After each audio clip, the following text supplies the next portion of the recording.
This is Messages from the Universe with Laurie Wondra of Your Life Core. Here, Laurie delivers information from the Mastery Realms related to astrology, planetary influences, energy surges, and generally how we are evolving. She connects with angels, guides, ascended masters, astro beings, and those that come forward with messages to help us on our journey. Welcome, everyone, to Messages from the Universe podcast.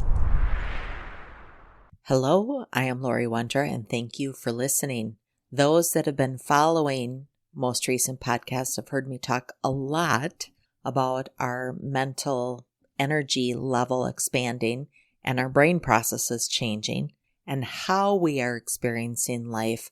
The processes behind our experiences is changing. So in this arena of mental energetic space and mental processing, we can't help but talk about memory. And how does the brain decide which memories to keep and which to discard? What processes are valid and those that need to be changed? As I sat down to prepare for this podcast, things become more clear to me as to why our angels and guides want us to know about brain processes. Without getting into nitty-gritty detail, I will share some insight of what's going on in our brains, but also how sound healing, vibration medicine, how those things also are impacting our ability to process and to heal memories and to heal our physical form. We've known for some time now that during sleep, the brain undergoes a purge process, during which thoughts collected during that day are either converted into long-term memories or they're discarded. Sometimes we process or experience the release through dreams, as if that were the brain's time for analyzing the importance of those events or the experience. It might make sense that this brain cleanse would occur at night when the brain is idle. We only use about 5 to 7% of our brain's processing capacity, but somehow in our human design, we've been constructed to be incredibly efficient in what we keep or don't keep. Though we have capacity, it is our efficiency that seems to determine what to keep and not keep. Now, through the years, I've seen many methods of memory help. To my college years that taught study practices to help a student retain and remember material, to tips in a corporate setting where presenting or meeting new people, such as saying their name 3 times, or in presentations, creating a message in visual, hearing, reading, and other sensory memory methods.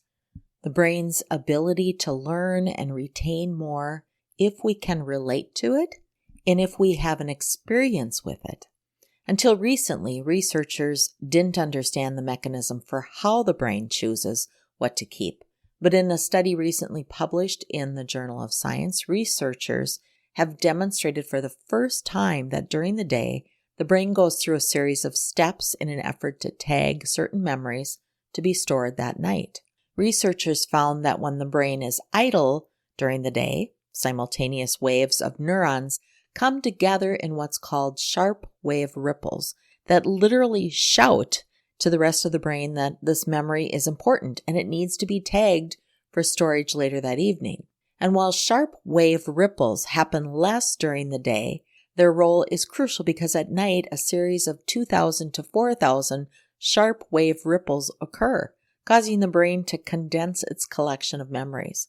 Now, this also fascinates me because in computer technology, the computer has been designed to tag and compress information for more efficient storage. Sharp wave ripples are a pattern that occurs in part of the brain called the hippocampus in the wake state. This is the pattern that selects what will be put in for permanent storage and what will be triaged or disposed of. These sharp wave ripples make up the most synchronistic pattern in the brain, and they occur when the brain is offline, either idling during the day or at night. You might be starting to feel the inklings of sound healing, meditation, rest time. And you might also be wondering why I'm talking about memories in the brain. Well, memories help define who we are and what it means to be human. Since Socrates, man has been studying memory. We know that memories reside in specific clusters of brain cells. Some scientists are exploring how people store and retrieve memories as they move through a virtual reality environment. And other scientists are studying how emotions like fear are encoded in the brain, as well as the circuitry that controls what we're afraid of. This might lead us to understand why some people remember more or certain things while others don't. This isn't all fluff stuff. This research is also helping the studying of Alzheimer's disease, post-traumatic stress disorder, and natural aging. What do we store in our cellular structure and in human desire to either forget or remember, such as healing trauma or simply slowing the brain from recurring thoughts that might lead to behaviors, racing thoughts? This could really help those that have suicidal ideation or those that are processing a loss in their life, such as grief. Science has a long way to go, given the complexity of the brain, but science is helping to better understand more of the functions of the brain. The cortex holds our long-term memory of events that happened anywhere from minutes to decades ago. A portion of the brain that holds emotional memories is called the amygdala. Those memories, such as those that are formed through trauma or fear, are processed here. The cerebellum is essential for learning motor skills, such as how to ride a bike. And the hippocampus is critical to short-term memory, where consolidation, tagging, and cataloging happens. There are other parts of the brain that interact in these areas to make it pretty seamless to us. For us, it just happens, and we don't stop to think or wonder or process what area is functioning at a given time. We might talk about brain health and be aware of nutrients and what the brain needs as we age or we experience stress or trauma. Certainly, I'm curious about that. I'm curious about it in the sense of how does sound and vibration and light therapies help the brain? What happens within our brain when we have other stimuli to our energy fields? Because we know we have this huge capacity within the brain that we've yet untapped. If we can better understand how our brains process, how they tag, store, and retrieve information, could that lead to more knowledge in cellular interaction in how we tag, store, and retrieve? I see this as evolution in understanding or embracing a new way to heal. What is it that is unused in our brain? And the long and short of it, the notion of human memory doesn't refer to one thing. The term is an umbrella for an array of recollections, from the names of colors to half-remembered song lyrics to your first love and breakup. Why is doing math or math games good as we age? What are these different types of memory, and what is brain health? Over a century ago, scientists partitioned memory into short-term and long-term categories. Short-term memory, sometimes called the working memory, refers to our ability to retain information or events from the recent past, but only for as long as about 20 seconds, and sometimes even less. In other words, it's the stuff that you're actively holding in your head while performing other tasks. For example, remembering a phone number as you scroll around to plug in to your contacts list. In the 1990s, scientists analyzed high-resolution brain scans and found that these fleeting memories depend on neurons firing in the prefrontal cortex, the front part of the brain responsible for higher-level thinking. If you hold something long enough in the brain, you can turn it into a long-term memory. That's why if you recite something like a phone number or a name, you can eventually remember it quite easily. But if too much stuff keeps coming in, your short-term memory gets overloaded, and the first bits of information will get kicked out. By contrast, long-term memory is the treasure trove of knowledge and past events collected throughout our lives. And while short-term memories are supported by blips of neural activity, long-term memories actually forge a physical presence in the brain, becomes more cellular. When a long-term memory is formed, the connections between neurons, known as synapses, are strengthened. In some cases, entirely new synapses are created. And the more we revisit memories, activating these neural pathways, the stronger the connections become, like trampling your way through the woods to create a well-trodden path. So you can see sometimes where we have recurring memories or recurring thoughts, it creates a trampling in our brain. Be selective as to how you're processing your thoughts. Long-term memories can also take several different forms. For example, implicit memories are the basis for automatic behaviors like tying your shoes or brushing your teeth. These instinctive actions take place in the unconscious part of the brain. This is why people with amnesia can still do these things even if they have no memory of doing them before. The training and the continuation, the repetition takes hold. Long-term remembrance that we're actively aware of, however, are known as explicit memories. These are split between episodic and somatic memory. Somatic memory is knowing, such as Washington, D.C. is the capital of the United States. Episodic memory is remembering that time I was in Washington, D.C., and I took a tour bus, and the diesel fumes made me feel sick. I don't agree with using animals or humans for harmful testing, but as I dove further into studies of the brain, I discovered research with mice where lights were used to guide them on a path. They repeated the lights and the path so a pattern could be developed. Then the researchers allowed the mice to explore an unfamiliar cage. Now, the only part of the story I don't like is the mice were given mild electric shocks to their feet. The mice would immediately form a memory that this cage is a scary place. The next day, when the mice were placed in that same cage without being zapped, this condition led them to fear that environment. The memory or fear was stored in a cluster relating the fear of the environment. Now, I'm not a lab scientist, but I'm sure we all have memories of something that scared us, and we have never gone back to do it again or have that experience again. Fear is powerful, but where in the cells is fear stored? And because I do sound healing and energy work, and in those processes, I shake up the cells within our human form, of course, I'm curious.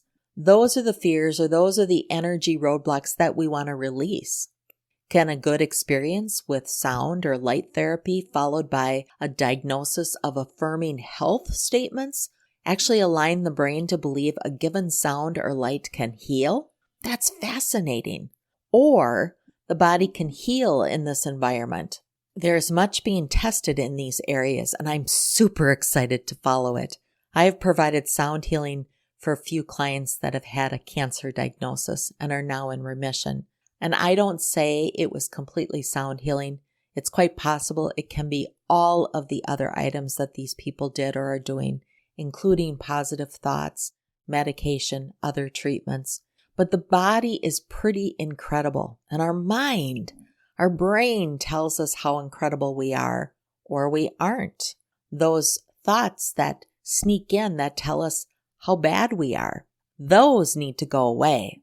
Those need to be replaced with how wonderful we are. Have you ever done a vision board and been told that to manifest something, you have to visualize it? Well, that's all frequency and shifting your frequency to that which you want.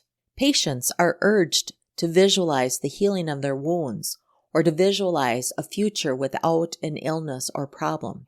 But what if we introduce vibration, light, sounds during that visualization? During that time, we create mantras of health and healing. Does that get locked into the brain to turn our brains into its own healing nucleus? We are now in the age of Aquarius, so innovation and science and technology will be booming with new discoveries and application of those new discoveries. And there will be more experiments and the need to discover and to use science to find ways to safely heal. Virtual technologies. I believe that this is an area AI assists and can take us to the next level of using virtual reality to heal, to grow, to expand, to get definite and defined as to what you want, using the power of your brain to generate the outcome. They're virtual.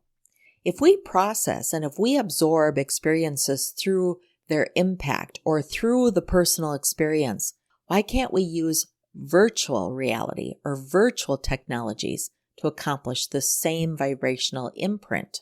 Now, during sound healing sessions, we can open the human experience to the varying levels of brain activity. The beta waves that are between 14 and 30 hertz. This is linear thinking, left brain thinking. It's also associated with stress, anxiety, and fear. It's this unsynchronized waves.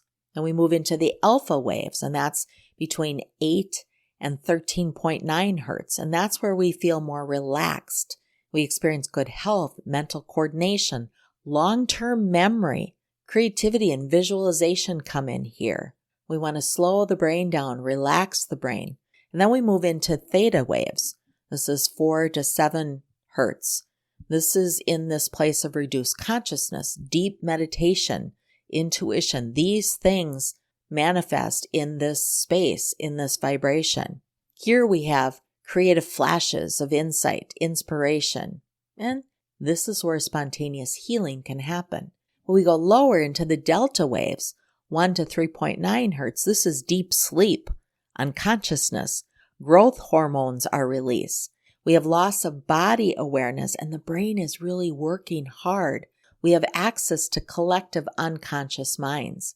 This is why it's so important that we sleep, that we take rests, that we take these moments away during our busy day to de-stress, to go into a slowed down pace of brainwaves. When I was in corporate America, I would take breaks during the day. I'd go into my office, close the door, close my eyes, and take a 5-minute breathing rest just to slow my brainwaves down, especially if I was experiencing a time where I was absorbing a lot of information. I needed to process it. My brain needed to tag and analyze and decide what it was going to keep and what it was going to throw away. But as the brain evolves and as our mental processes evolve, we start talking about what's beyond the delta waves. This is where we get into the gamma and the epsilon waves. And the gamma waves are 40 to 20 seconds, and the epsilon waves are below 0.5 hertz. This is what some would call the genius brain waves, but it means that we're at this higher level of consciousness. Experienced monks and visionaries allow or can get their brains to this function. Mystical experiences and out-of-body experiences also are measured in the brain being at this range. The epsilon waves, this is where we experience a very deep advanced state of meditation, ecstatic states of consciousness, high-level inspiration and creation, spiritual insight, and some out-of-body and mystical experiences. This is where I function in the sound healing and vibration medicine areas. Other studies I came across include the study of fear and fighting fear in the brain. So as much as we're working on getting into a calm state and understanding our brain and memory and how do we open up to higher consciousness, we continue to influx in the space of fear. Now, I personally don't like being scared, like haunted houses at Halloween where the character jumps out at you, scary movies that make me jump. I'm just way too empathetic. But humans have everyday fears, an imprint created by a car crash, or maybe a basis of not having enough money to pay your rent next month. For many, these fears are tied to memories of past experiences or even memories imprinted within ourselves. And when we form this episodic memories of things that happened to us, 3 areas of the brain are engaged: the hippocampus, the neocortex, and the amygdala. The hippocampus takes information from our memories and physically encodes it into the connections between neurons. And later this data is sometimes transferred to the brain's outer layer for long-term storage. But it is the amygdala, that's that almond-shaped mass of brain matter that injects our memories with emotions like fear. If an experience has a strong emotional component, the amygdala will squirt that into the newly formed memory.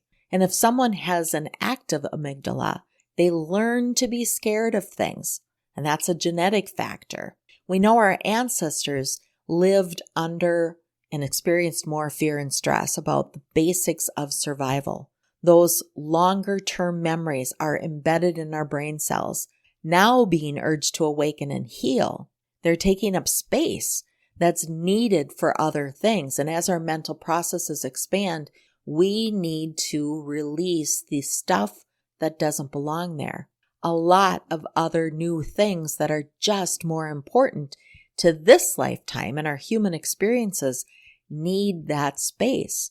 So fears are naturally coming up. And when we can study the brain in a healthy way and we understand its chemistry, we can also study what alters it. And that would be what has the potential to damage it as well as the potential to heal it. My guides talking about our mental energy field shifting and our compasses changing so we can prepare for new thoughts, new processes, and of course, ways to heal the body, the mind, the emotions, and spirit. Science is now beginning to pinpoint the chemical compound while understanding the circuits that underpin them and the receptors that are involved. And thanks to a tidal wave of new tech, these advances might someday help scientists treat memory disorders the same way that other medications can help other illnesses. The whole study of brain is really undergoing a revolution right now. It's a really great time to be in neuroscience. The brain has two modes or algorithms, an acquisition mode or a storage mode. It's not that the brain is at rest when we sleep. It's that it's storing what's been tagged during the day. That's part of the reason that breaks are so important to the brain function at a higher level. Going for a run, taking a coffee break, it's the best way to remember or learn something complicated. You have to be at rest in creative work in order to have the best results. The brain needs good sleep, movement, exercise, and good nutrition, along with hydration and certainly time to process. Our cellular structure is evolving. It's not all wooey-wooey when we feel different, when we have fuzzy brain or foggy memory, or suddenly we can't remember something. Your brain is changing. You are shifting, preparing, expanding. Don't let this scare you, but find ways to embrace it. Look for ways to reduce your stress, your fears, or times when you get scared. Yes, times you get scared or you feel that rise in adrenal. Ask, do you need to experience it? Do you want to experience it? Some people actually like the feeling of getting scared, and they might have different receptors or processing tools, or perhaps they don't have trauma in their cells or ancestral wounds that are an under foundation in this area. Begin to think about the experiences that you're having and sometimes choose. If you don't like an experience, then don't do it. This is a time that we will continue to be in our expansion, developing more neural receptors. The brain is expanding. That capacity of 5 to 7, well, in some people, that's going to or continues to expand. As we understand the brain, as we understand our neural receptors and the choices that we have in those areas, we also have the ability to connect with energy that's beyond us. Not just the things that we see or hear, but the things that we don't see or hear. The body is urging us to process the unseen, the unknown, the unexplored. And this is going to be the new era for us. I'm quite excited about that. But this is where vibration medicine, acoustic technologies, and sound healing comes in. It's not new. These are ancient tools that are now being brought again to the surface to help us elevate and expand beyond where we are today. Before I leave today, I will give you quick 5 established memory boosters, because I hear oftentimes people feeling fuzzy, foggy, or stressed because they simply can't remember things. First, I'd ask, do you need to remember everything? Maybe you're going through an adjustment and your brain is doing a triage as to what you no longer need and moving that away in order for you to accept new knowledge. But number 1, Get good sleep. Be on a routine where you have a regular bedtime time and a regular wake-up time. And if you can, go to bed and wake up naturally. Being under alarm or being under the pressure of I have to go to sleep or I have to wake up at this time can also create stress on the brain. 2, exercising regularly. It gets the flow of blood moving, gets our chi energy going. The body feels better when it's moving. As humans, we're meant to move. We're not meant to be idle. So exercising, movement, those things are good. Better if you can do it outside, going for a simple walk. 3, eat right for your brain. And the suggestion by scientists are eat more berries. Changing your habits can be hard, but eating more fruit doesn't sound so bad. It gives the body the nutrients that are needed both to detox as well as to have the sugars and the processing energy that you need. 4, say it out loud. Remembering new concepts isn't always easy, but if you say it out loud, if you reinforce what you're learning, you lock it into your memory. And number 5, go to your memory palace. Strategies for supercharging our memories have been around since ancient times. One of these is the method of loci, or visualizing of information as major stops along a mental journey, like imagery, a walk through your childhood home. A 2017 study found that this technique actually reshapes different networks of the brain to better support memory. So visualize it. I want to thank you for listening. I'm Laurie Wondra of Your Life Core. Many blessings to all of you. Vibrational frequency. I can't wait to see where that's moving and what the future is in sound healing, light therapy, vibration medicine, and how it's used in the world. Thank you for listening to Messages from the Universe podcast with Laurie Wondra of Your Life Core. For current events or to schedule a private session with Laurie, please visit yourlifecore.com.